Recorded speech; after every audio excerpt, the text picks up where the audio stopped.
Bonjour, bienvenue dans Trends, etc., le magazine de toutes les tendances. Nous allons tâcher chaque semaine dans ce magazine de décrypter l'ensemble des tendances qui feront l'actu de demain. Je vous rappelle que cette émission est en live et que donc vous pouvez interagir avec nous au moyen de Twitter en vous connectant sur le compte de la chaîne Watch TV précédé du hashtag. Alors cette semaine, nous allons mettre le Japon à l'honneur. Vous savez aujourd'hui qu'on retrouve partout les Japonais dans la gastronomie, dans la mode, dans la déco. Nous allons donc nous interroger pourquoi un tel engouement autour de ce pays. Et pour ce faire, je serai accompagnée, bonjour Minako, de Minako Norimatsu, qui est l'auteur d'un guide, le guide du Japon, qui recense 150 adresses les plus intéressantes et les plus confidentielles adresses japonaises sur Paris.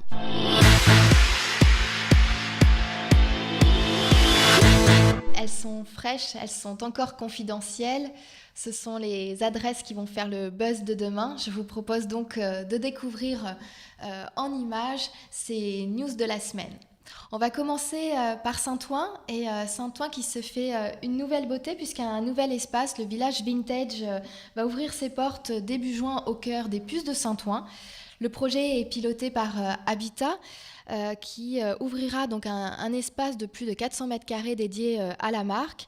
Il sera baptisé Habitat 1964 et proposera donc de son côté des produits des anciennes collections, des collections de la marque, faisant appel donc aux particuliers qui souhaiteraient revendre les produits qu'ils avaient jusque-là acquis auprès de l'enseigne.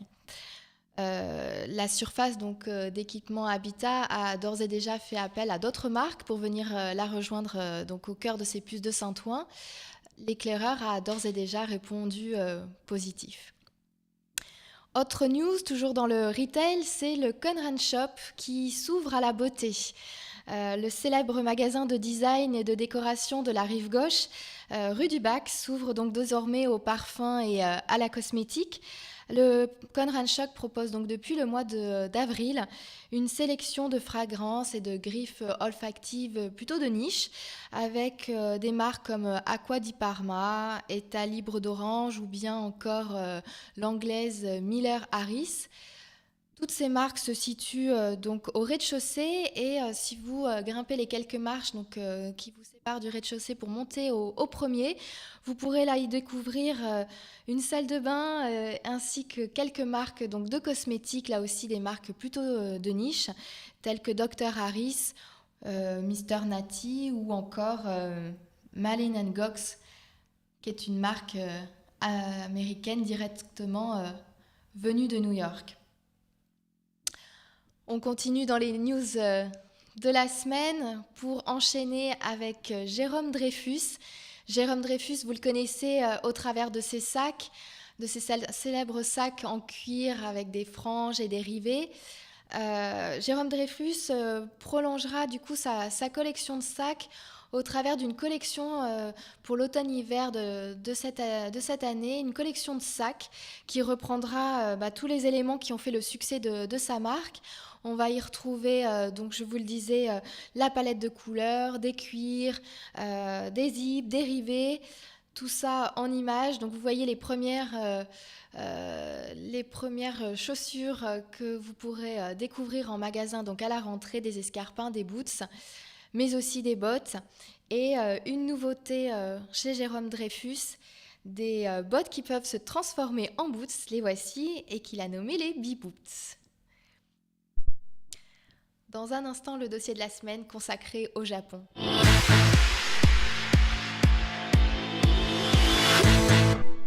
Alors pour ce premier dossier de la semaine, vous le savez, les Japonais sont de plus en plus nombreux à investir notre pays en termes de gastronomie, on les retrouve dans la mode, dans la décoration. Pourquoi sommes-nous tant attirés aujourd'hui par la culture nippone? Quelles sont les valeurs qui nous suscitent tant d'intérêt? Quelles sont ces valeurs qui nous séduisent tant? Pour ce faire, j'ai la chance donc de recevoir sur le plateau Minako Norimatsu, qui est donc auteur du guide Le Guide du Japon à Paris. Merci d'avoir accepté mon invitation. Bonjour. En quelques mots, Minako, pouvez-vous nous dire qui vous êtes, depuis combien de temps vous êtes à Paris? Quel est votre parcours un peu? Je suis née et grandie au Japon. Oui. Ça fait 21 ans je vis en France. Je travaille pour plusieurs magazines japonais en tant que journaliste de mode, de beauté, de la culture et de lifestyle. Et je viens de sortir ce livre. Donc, qui est un guide en fait de recueil vraiment des meilleures adresses japonaises à Paris. Alors, avant de rentrer vraiment dans le vif du sujet de votre livre, Oui. j'aurais aimé avoir votre vision, votre sentiment par rapport justement à cette tendance nippone que l'on voit apparaître ces derniers temps. On en parle partout, du Japon, dans la presse notamment. La dernière une du Nouvel Économiste en faisait état. Je sais que également nous avons notre chef d'État qui est en voyage actuellement donc au Japon pour resserrer les relations entre nos deux pays. Comment expliquez-vous cet intérêt vraiment croissant des Japonais pour la France et inversement donc cet intérêt, cet engouement qu'ont mes compatriotes pour votre pays? Alors, en fait, bon, il y a plusieurs choses. Pour moi, ça n'a pas commencé que maintenant. Les produits japonais ont toujours été les meilleurs et on offre les meilleurs services. Ça n'a pas changé. Et sauf que je pense qu'aujourd'hui, on a les meilleures visibilités. Grâce à plusieurs éléments, notamment grâce à Internet, les réseaux sociaux. On connaît les produits japonais, même s'il s'agit des produits qui ne se vendent qu'au Japon. C'est possible de faire la connaissance, éventuellement, de faire de se venir. renseigner. Voilà. Et puis, cet événement de séisme et de problèmes nucléaires a changé, bousculé la chose parce que entre les Japonais, on se sent plus soudés. On a vraiment montré par notre culture les meilleurs côtés. Et puis, au moment donné, donc surtout après le problème de nucléaire, il y avait un refus des produits japonais. C'est pas qu'en France, mais partout dans le monde. Mais en même temps, sans produits japonais, la vie est un peu ennuyeuse. Donc, pas tout le monde a quand même envie d'avoir des produits japonais. Et c'est notamment visible au salon Maison et Objets. Tout à fait. Donc dans le salon, il y a des exposants du monde entier qui viennent pour revendre leur image, leurs produits. Il y a plus en plus d'exposants japonais, des produits assez variés. Ça peut être des petites choses kawaii, ça peut être les produits artisanaux, mais modernisés. Ça peut être de design, des choses plutôt pratiques, qui ont des utilités. C'est vrai qu'on a un peu l'impression que entre la Chine, extrêmement bon marché, la Corée qui est en train de percer, mais sur une note très fashion. On a l'impression que le Japon a réussi à se positionner un peu comme l'excellence dans l'esthétisme. Vous en pensez quoi de ça? Vous pensez que ces valeurs justement d'esthétisme, de philosophie, d'art de vivre sont des choses qui aujourd'hui plaisent aux Français? En fait, pour moi, ça aussi, c'est des choses. Bon, pour nous, bon, on n'a Oui, pas changé. ça fait partie de votre culture. Oui, Oui, oui. oui. Mais sauf que, grâce à plus de visibilité, on aperçoit plus en plus en France, je pense. Puis de toute façon, depuis toujours, je pense que notre pays, la France, on était en pleine complicité parce que vous aimez la belle chose, vous êtes très sensible à l'esthétique et nous aussi, donc. On se rencontre Ouais, du coup. ouais. Est-ce qu'on peut parler de Japan Spirit? Oui, c'est très complexe. Oui. C'est pas que des belles choses, c'est pas que de l'esthétique, c'est pas que de high-tech. C'est vraiment l'ensemble de plusieurs facettes qui rend tous les produits, et même de l'art et de services japonais très délicieux. Alors c'est ce que vous avez voulu faire en fait avec votre guide du Japon à Paris. On y retrouve donc dans ce guide, je vous le disais, 150 adresses plutôt méconnues et confidentielles tout au long de la capitale. Alors ça ressemble aux différentes thématiques, la gastronomie, la mode, la déco. On y retrouve aussi quelques adresses un petit peu plus culturelles. Vous pouvez nous parler un petit peu de ce guide, comment en fait vous avez réussi à glaner toutes ces adresses? Alors, pour la recherche d'adresses, bon, bien sûr que je connaissais pas mal d'adresses déjà. Et en fait, j'ai essayé de rechercher de tous les sens. Bon, j'ai posé des questions autour de moi.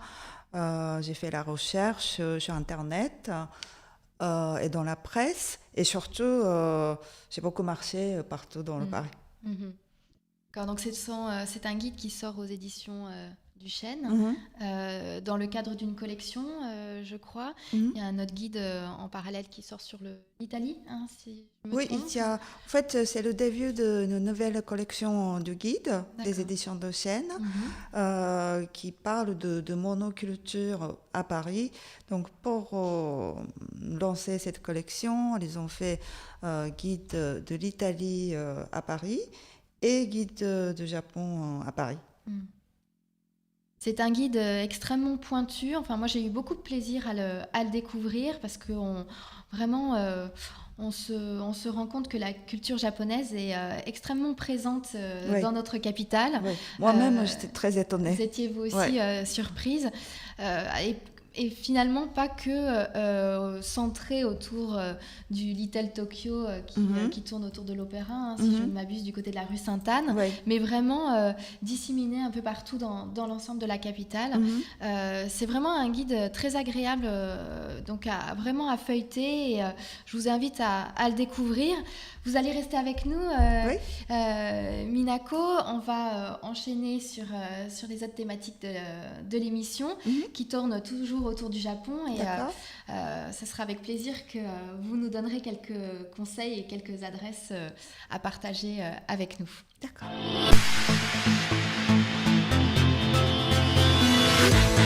Quand on vous disait que le Japan Spirit était tendance, dans la mode, les people s'y mettent tous. On peut voir Alexa Chung revisiter le kimono ou encore Nicole Richie. Rien d'étonnant à ce que donc cette veste de kimono, pièce iconique du vestiaire japonais s'il en est, fasse son entrée au sein des must-have du moment.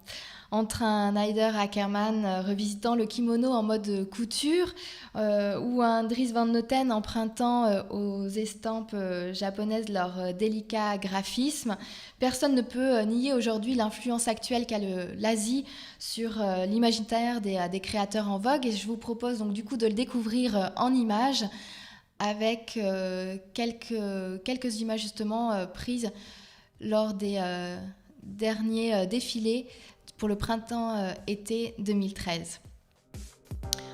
Donc entre geisha et samouraï, habits traditionnels réinventés, on peut retrouver des déclinaisons donc sous forme de pantalons chez Etro ou de façon vraiment très sobre chez Prada ou Marni.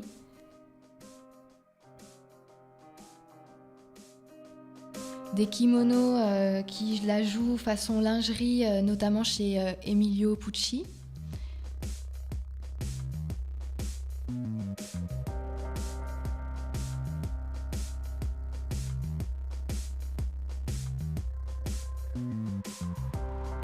Ou encore des kimonos très courts et très sexy, à nouveau chez Prada ou chez Emilio Pucci.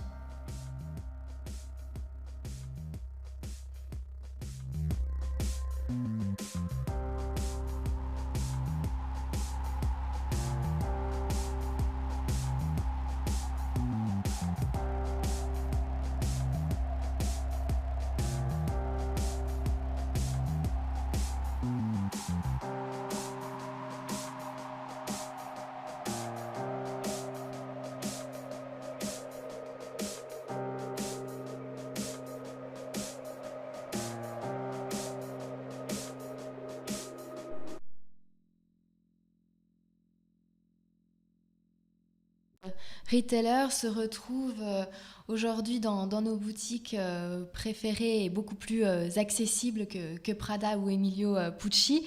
C'est ainsi qu'on va retrouver notamment une veste de kimono chez Claudie Pierlot, que vous pourrez choper sur le site www.claudiepierlot.com. Ou encore, on va retrouver des imprimés japonais chez Zara, qui la jouent en toute simplicité portée sur un jean, ou encore façon plus soirée avec un kimono doré que vous pourrez là aussi choper sur le site de Zara, www.zara.com. Et puis si vous avez une petite fille et que vous crevez d'envie qu'elle vous copie et adopte avec vous ces dernières tendances, n'hésitez pas donc à opter pour la veste kimono scalope de Mini Rondini que vous retrouverez sur le site irrésistible pour enfants www.mylittlesquare.com, qui est un site à découvrir extrêmement charmant pour tout ce qui est habits pour enfants.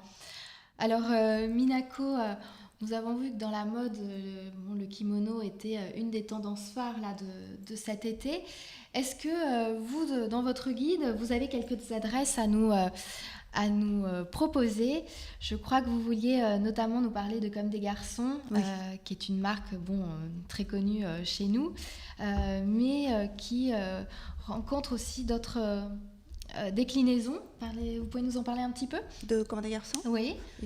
Comme des garçons, c'est vraiment... c'est l'icône. L'icône, précurseur de l'avant-gardiste japonais. Japonais, ouais. Mais pas que japonais. Donc la créatrice Rei Kawakubo, elle est vraiment la marraine de mouvements avant-gardistes tout court. Elle a fait d'ailleurs une collection avec Hermès là, cet hiver, avec les carrés en collaboration. Oui, tout à fait, sur des carrés d'Hermès, justement. Ouais. Et la marque, la ligne principale de Comme des garçons est vraiment qui reste très expérimentale, très très créatif.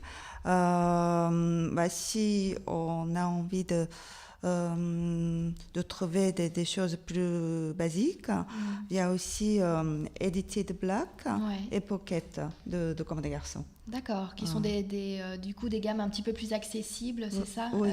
Toujours dans la même, j'imagine, identité. Oui. D'accord.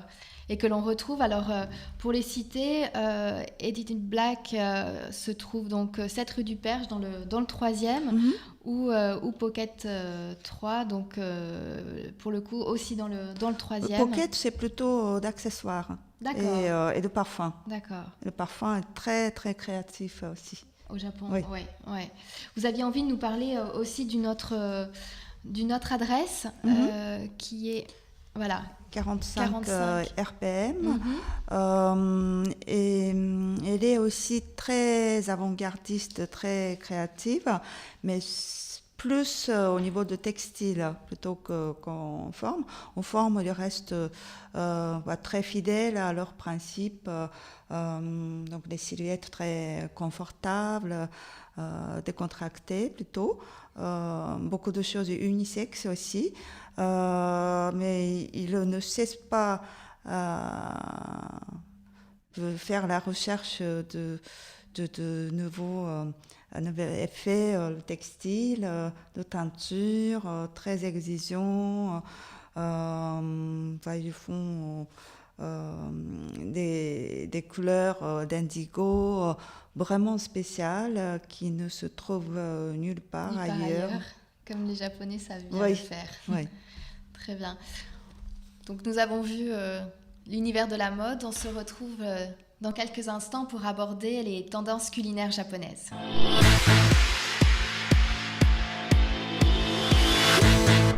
Vous souhaitez manger beau et bon? Laissez-vous séduire alors avec cette nouvelle tendance culinaire venue tout droit du Japon, le bento.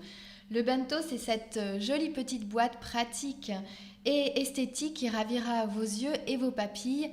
Décryptage sur cette tendance en images.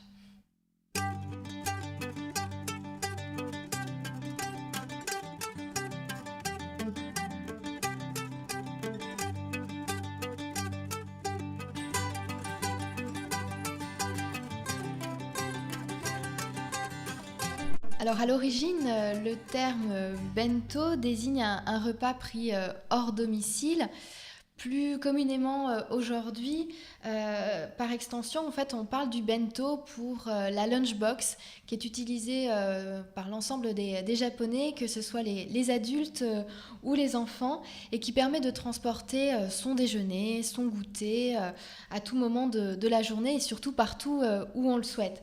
Alors ce qui est incroyable dans ce bento, dans cette lunchbox, c'est qu'elle est aussi jolie à l'extérieur qu'à l'intérieur.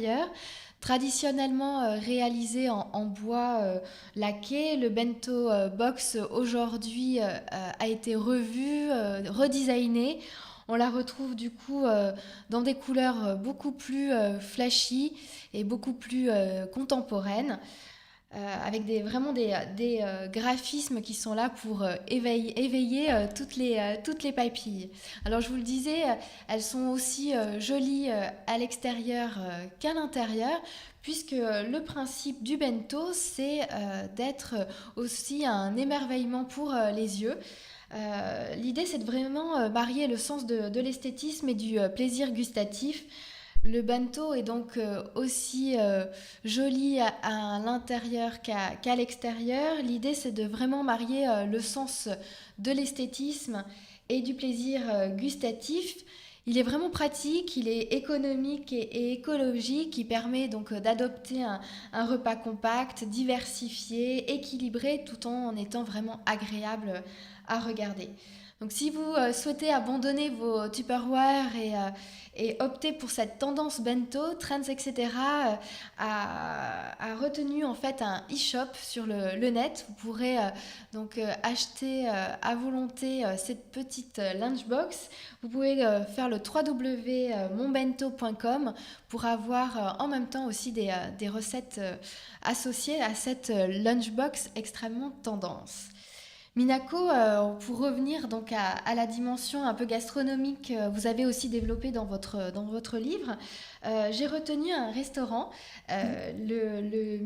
Musubi, Oui, je prononce bien, c'est oui. ça, qui se trouve donc au 89 rue d'Hauteville, dans le Mhm, 10e arrondissement, et mhm, qui justement reprend cette tendance bento. mhm. Est-ce que vous pouvez nous en parler un petit peu plus et du coup nous donner envie d'aller Oui. la découvrir? Donc c'est déjà comme lieu, c'est extrêmement chaleureux. Donc, la fondatrice Noriko Ishizaka a imaginé une sorte d'un chalet, donc tout en bois. Le bento qu'elle propose, c'est un assortiment d'un petit mets, notamment beaucoup de légumes, donc très sain, et de musubi. En fait, musubi, c'est une boulette de riz Mhm. qu'on peut préparer vraiment comme on veut, en forme et taille qu'on veut. Il y a plusieurs possibilités de les rendre plus savoureux Savoureuse. et plus jolis. Mhm. Et en même temps, musubi, ça veut dire lien. D'accord. Et donc, Noriko voulait s'exprimer vraiment. Toujours allier le Oui, plaisir de l'esthétique et aussi du, ouais, c'est plutôt le du lien lien. entre les gens. D'accord. Ouais, Ok. ouais, Jusque dans sa cuisine. ouais. Hmm. Mais elle est aussi la fondatrice de Hope and Love for Japan. C'est une association qui essaie de récolter le fonds au profit des victimes de séisme. Du séisme, du Ouais. tsunami. D'accord. Très bien. Nous allons continuer à décrypter ces tendances japonaises en compagnie de Minako. Restez avec nous. Dans quelques instants, nous envolerons également pour la Côte Basque pour découvrir une nouvelle marque qui monte, les petits vintage. À tout de suite.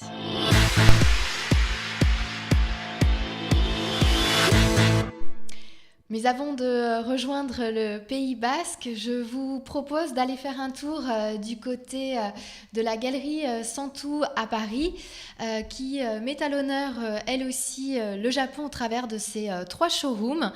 La galerie Santou est bien connue depuis quelques années maintenant pour l'éclectisme de sa sélection, son design et l'offre produit qu'elle propose. Pierre Romanet, qui est donc le fondateur de cet ensemble de boutiques parisiennes, a vraiment une vraie acquaintance avec le Japon et a donc décidé, au travers de ces différents showrooms, de mettre en avant une véritable ode au design japonais. Donc, dans les images que vous pouvez voir, on est ici dans le showroom du 12e arrondissement qui est réel.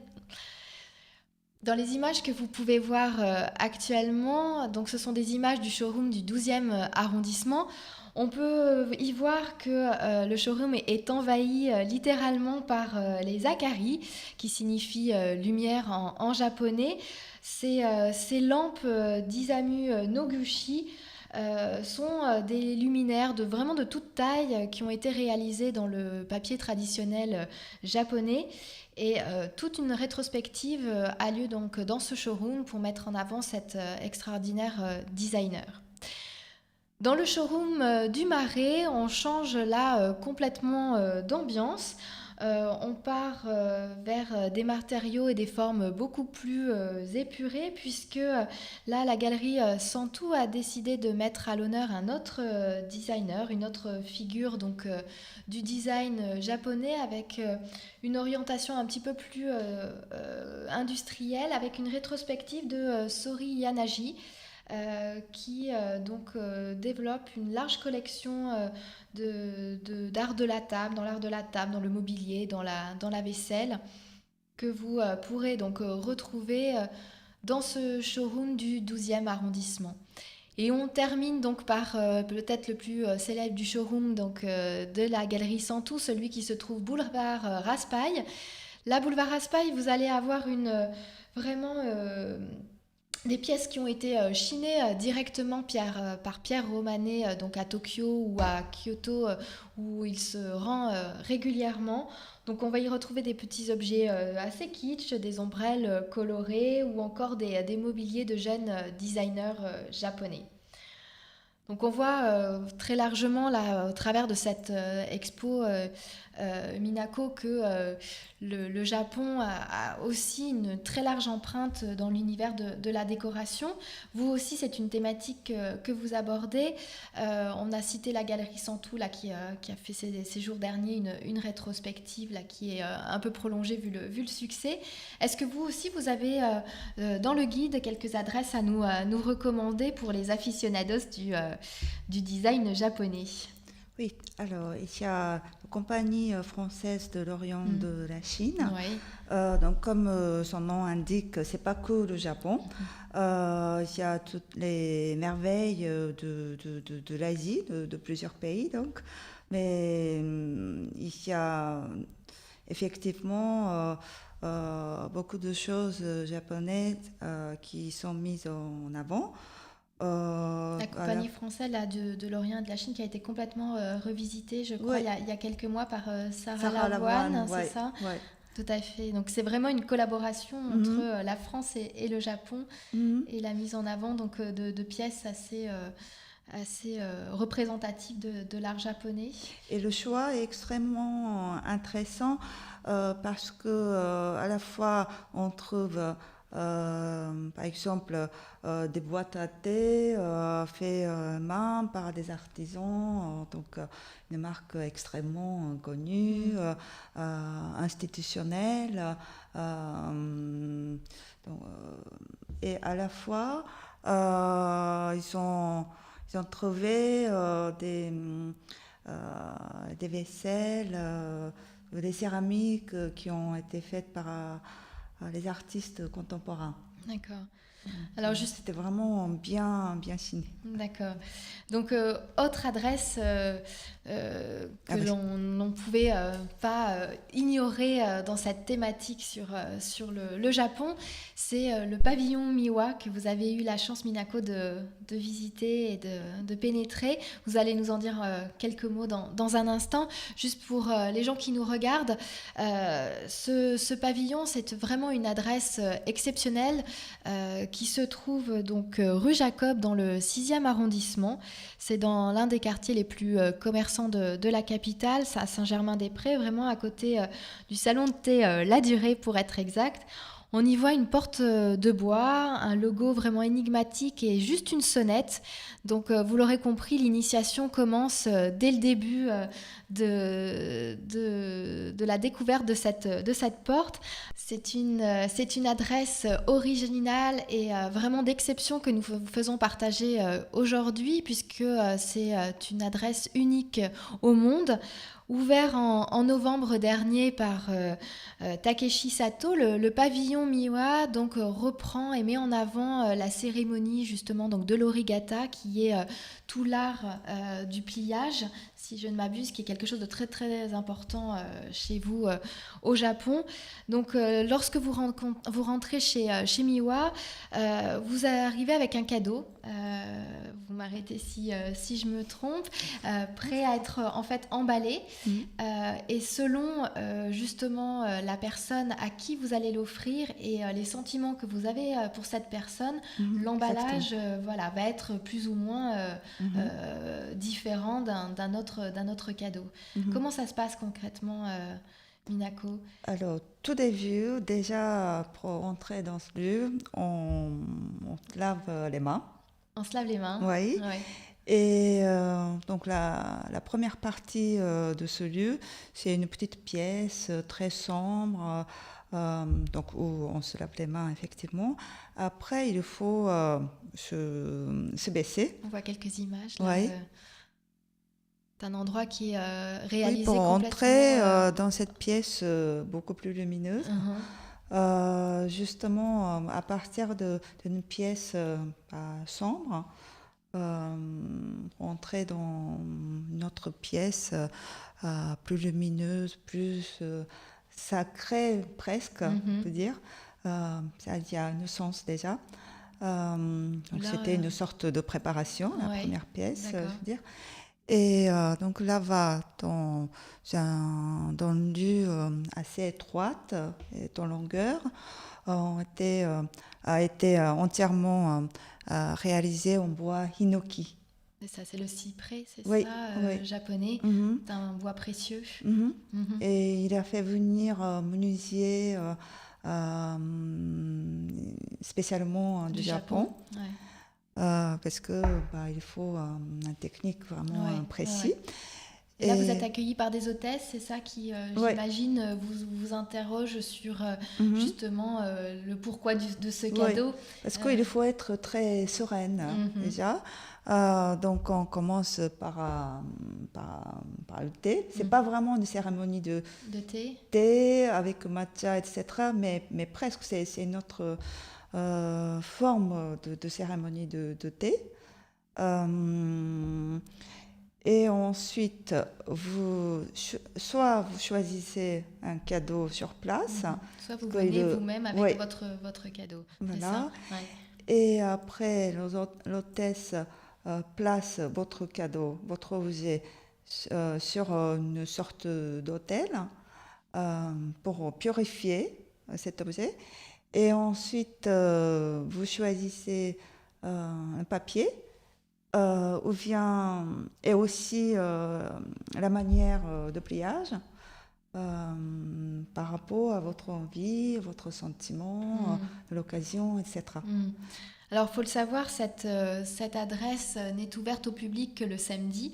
Le reste de la semaine, c'est un club privé. Oui, Mais je vous invite à aller y faire confectionner en tout cas vos présents les plus chers. Cette adresse donc s'appelle le Pavillon Miwa et se trouve donc au 12 rue Jacob dans le 6e arrondissement à Paris. Minako, je vous remercie pour votre présence sur merci notre Mélanie. plateau. Ce fut un plaisir de partager avec vous ces adresses. Je vous rappelle donc que Minako est à l'origine donc de ce guide du Japon à Paris qui nous a aidé justement à confectionner cette émission. Vous y retrouverez donc plus de 150 adresses partagées un petit peu partout dans la capitale. Merci beaucoup encore. Je vous libère Merci. et à bientôt. À bientôt.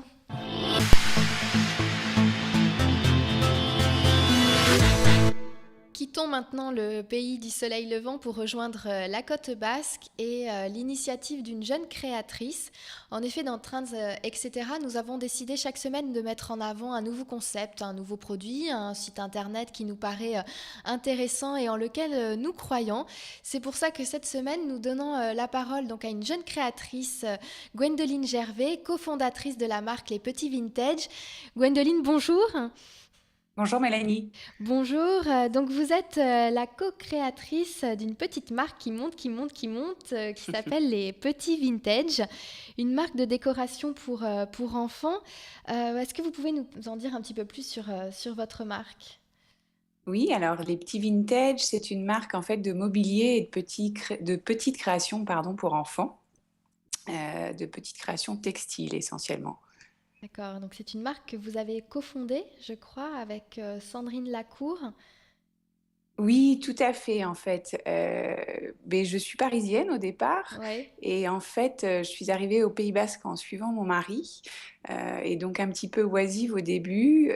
J'ai rencontré Sandrine en fait en allant à un atelier de couture, sachant que c'était pas du tout mon univers au départ puisque à Paris en fait je travaillais au marketing d'une grosse boîte d'informatique américaine. Et donc, en venant ici, j'étais un petit peu perdue pour tout dire. Et ne retrouvant pas de job dans ma partie, en fait, j'ai cherché à me recycler. Et la petite chose, je dirais, qui me liait à ma vie d'aujourd'hui, en fait, c'est que j'ai toujours aimé chiner.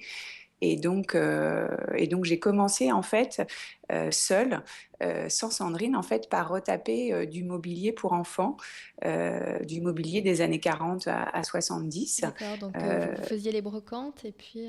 voilà, exactement, que je vendais donc ici au Pays Basque sur les brocantes. Mhm. De ma formation marketing, j'avais créé un petit site en ligne avec donc un petit shop. Et en fait, j'ai rencontré Sandrine en allant participer à un atelier de couture, puisqu'en fait, j'avais déjà dans l'idée d'accessoiriser en fait le mobilier par des éléments en fait textiles, des petites créations textiles, mais j'avais pas le savoir-faire. Et donc, j'ai rencontré Sandrine comme ça. Et c'est de là qu'est née en fait notre association. D'accord, donc il est né les petits vintage que l'on peut donc retrouver sur le net à l'adresse suivante, donc www.lespetitsvintage.com. Cette marque, du coup, et ces produits aujourd'hui consistent en quoi? Vous nous disiez du petit mobilier pour enfants. Je crois aussi que, du coup, avec l'aide de Sandrine, vous confectionnez aussi un petit peu de vêtements ou de petits Oui, accessoires, disons tissus, c'est ça? voilà, alors en fait, donc l'idée donc de départ c'est le mobilier et donc ensuite c'est de l'accessoiriser en fait.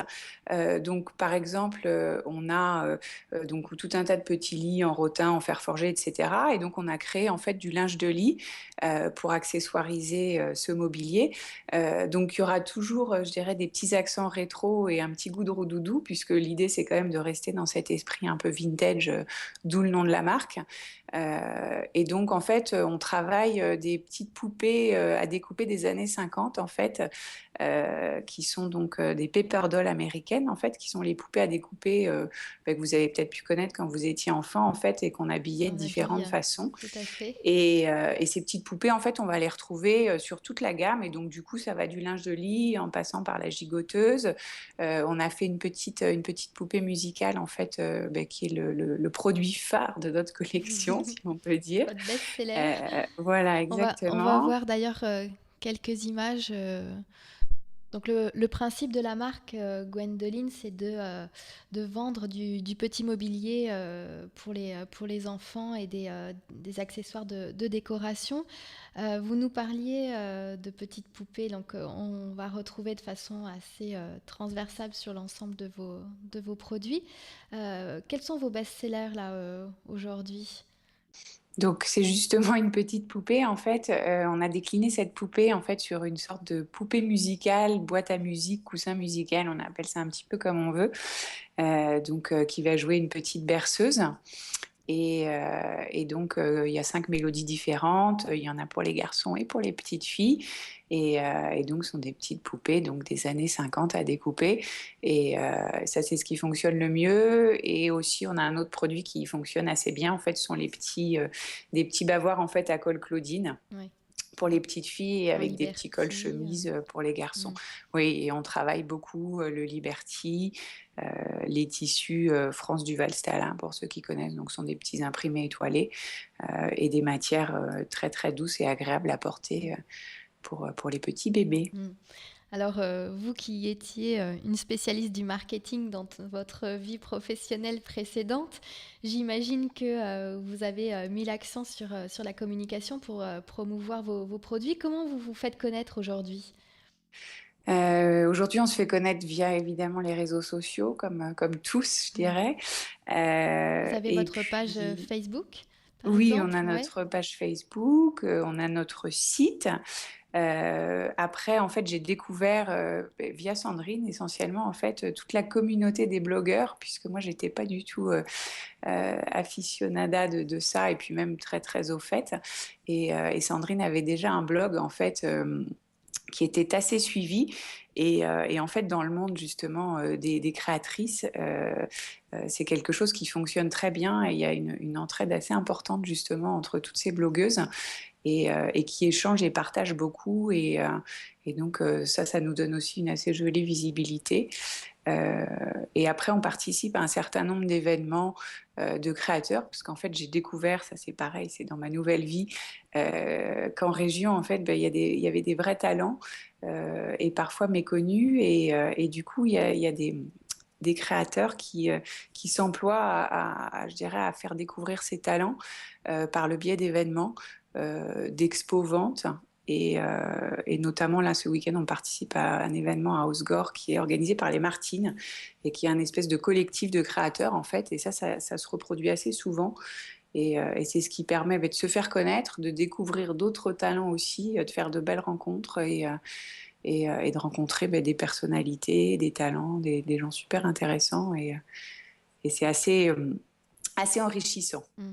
Aujourd'hui, votre marque est référencée dans certaines boutiques. Est-ce que vous avez réussi à dépasser la région du coup basque Oui.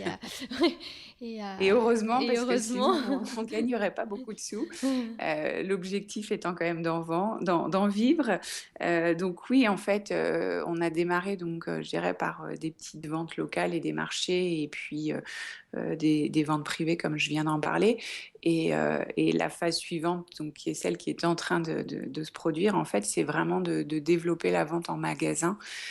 Donc là, on est pour l'instant distribué dans une vingtaine de boutiques en partant de Lille jusqu'à Ajaccio, donc on couvre assez bien la France. Et puis le but étant de se développer évidemment davantage. Alors il y aura, enfin, je dirais, jusqu'à arriver à la problématique où on ne pourra plus produire nous-mêmes et où on fera sous-traiter la production. Mais je dirais, quand on en arrivera là, ce sera un bon problème.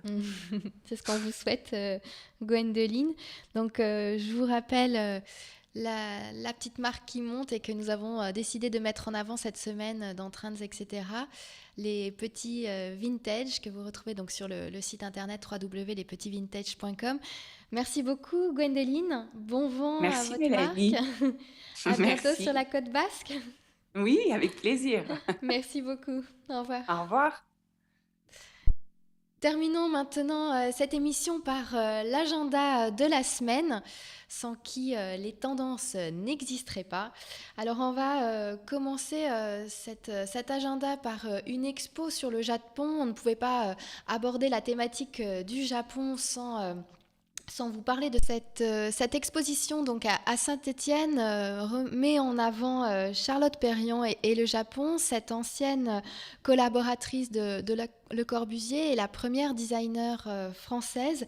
Elle est l'une des principales créatrices de nos intérieurs contemporains et elle a ramené de ses nombreux séjours au Japon cette manière de penser l'espace qui lui sont vraiment propres. Donc je vous invite à aller voir cette exposition, je vous dis, qui perdure, donc qui est prolongée jusqu'au 18 août.